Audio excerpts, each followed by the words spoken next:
ಇನ್ನು ಹಣ ಪಡೆದು ನೋಡಿ ಕ್ರಾಸ್ ವೋಟಿಂಗ್ ಅನ್ನು ಮಾಡಿಕೊಳ್ಳಲಾಗಿದೆ ಅಂತ ಬೆಂಗಳೂರಿನಲ್ಲಿ ಮಾಜಿ ಸಚಿವ ರೇಣುಕಾಚಾರ್ಯ ಅವರು ಈ ಕ್ರಾಸ್ ವೋಟಿಂಗ್ ವಿಚಾರಕ್ಕೆ ಸಂಬಂಧಪಟ್ಟಂತೆ ಸ್ಟೇಟ್ಮೆಂಟ್ ಕೊಟ್ಟಿದ್ದಾರೆ. ಏನಂತಂದ್ರು ರೇಣುಕಾಚಾರ್ಯ ಡೀಟೇಲ್ಸ್ ಬರ್ತಾ ಇದೆ. BY ವಿಜಯೇಂದ್ರ ರಾಜ್ಯಾಧ್ಯಕ್ಷ ಆಗಿದ್ದನ್ನ ಸಹಿಸಕ್ಕಾಗ್ತಾ ಇಲ್ಲ ಒಂದಷ್ಟು ಜನಕ್ಕೆ. ಹಣ ಪಡೆದು ಮೀರ್ ಸಾದಿಕ್ಗಳಿಂದ ಕ್ರಾಸ್ ವೋಟಿಂಗ್ ಆಗಿದೆ ಅಂತ ಮಾಜಿ ಸಚಿವ ರೇಣುಕಾಚಾರ್ಯ ಅವರ ಈ ಸ್ಟೇಟ್ಮೆಂಟ್ ಇದೆ. BY ವಿಜಯೇಂದ್ರ ಅವರು ರಾಜ್ಯಾಧ್ಯಕ್ಷರಾಗ್ಬಿಟ್ಟಿದಾರಲ್ಲ, ಅದನ್ನ ಕೆಲವ್ರಿಗೆ ಸಹಿಸೋದಕ್ಕಾಗ್ತಾ ಇಲ್ಲ, ಅದಕ್ಕೆ ಅಂತ ಅವ್ರ ವಿರುದ್ಧ ಷಡ್ಯಂತ್ರ ಮಾಡ್ತಾ ಇದ್ದಾರೆ ಸ್ವಲ್ಪ ಜನ. ವಿಜಯೇಂದ್ರ ಮುಖಕ್ಕೆ ಮಸಿ ಬಳಿಯೋ ಕೆಲಸ ಮಾಡಿದ್ದಾರೆ, ಇದು ಎಲ್ಲ ಸುಳ್ಳು ಅಂತ. ಅವರ ಷಡ್ಯಂತ್ರಗಳು ಯಾವುದು ಕೂಡ ವರ್ಕ್ ಆಗಲ್ಲ, ಬಿಜೆಪಿ ರಾಜ್ಯಾಧ್ಯಕ್ಷರಾಗಿ BY ವಿಜಯೇಂದ್ರ ಅವರೇ ಮುಂದುವರಿತಾರೆ ಅಂತಂದ್ರು ರೇಣುಕಾಚಾರ್ಯ.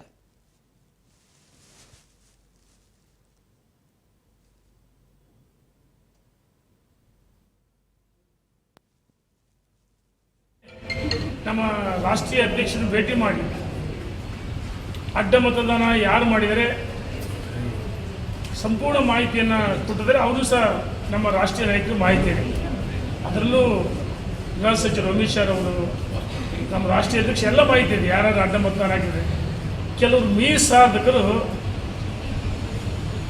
ಹಣವನ್ನು ಪಡೆದು ಅಡ್ಡ ಮತದಾನ ಕ್ಷೇತ್ರದ ಜನರಿಗೆ ಇವರು ಅವ್ರು ಸೇಲ್ ಆಗಿಲ್ಲ, ಕ್ಷೇತ್ರದ ಮತದಾರರನ್ನು ಸೇಲ್ ಮಾಡಿದಂಥ ಮೀರ್ ಸಾಧಕರು ಅಡ್ಡ ಮತದಾನ ಮಾಡಿದ ಏನು ಆಣೆ ಪ್ರಮಾಣ ಚರ್ಚೆ ಆಗ್ತದೆ. ಈ ಸಂದರ್ಭದಲ್ಲಿ ಸನ್ಮಾನ್ಯ ವಿಜಯೇಂದ್ರ ಧರ್ಮಸ್ಥಳಕ್ಕೆ ಹೋಗಿ ಧರ್ಮಸ್ಥಳ ಸನ್ನಿಧಿದೆ, ಅಲ್ಲಿಯ ಲೋಕಸಭಾ ಸದಸ್ಯರು ಶಾಸಕರ ಜೊತೆಗೂಡಿ ಹಿಂದೆ ಧರ್ಮಸ್ಥಳ ಚಲೋ ಮಾಡಿದರು, ಕಾರ್ಯಕ್ರಮ ಮಾಡಿದರು.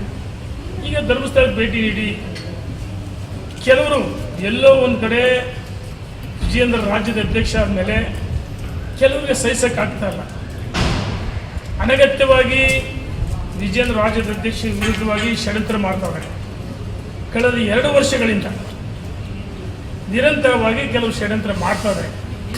ಈಗಾಗಲೇ ನಮ್ಮ ರಾಷ್ಟ್ರೀಯ ಅಧ್ಯಕ್ಷರು ಭೇಟಿ ಮಾಡಿ ಅಡ್ಡ ಮತದಾನ ಯಾರು ಮಾಡಿದರೆ ಸಂಪೂರ್ಣ ಮಾಹಿತಿಯನ್ನು ಕೊಟ್ಟಿದ್ದಾರೆ. ಅವರು ಸಹ